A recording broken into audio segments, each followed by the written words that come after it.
Keini Maradhula Harambee Starlets nigi geno mar chako makare tuke mag pinje Afrika ma ugwe Sekafa Senior Women's Championship mibage piny Libamba ma Tanzania. Starlets mita kod coach Beldin Odemba biro tugo tukgi mokwongo mar group gi team mar Burundi e lap ma Azam Complex e chuny boma ma Dar es Salaam odiechieng' makiny. Burundi noloyo joloch mokalo Uganda gol 1-0 e tukgi mokwongo odiechieng' manyoro.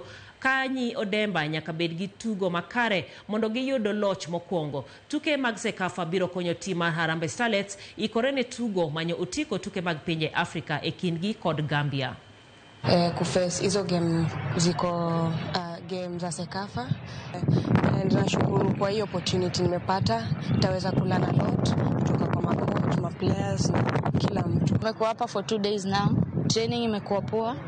Kila mtu amejipush na mimi na feel kila mtu ako ready cause hii tizi tumekuwa nayo ya mwisho, kila mtu amejisukuma na feel tuko sawa na tuko ready for the tournament.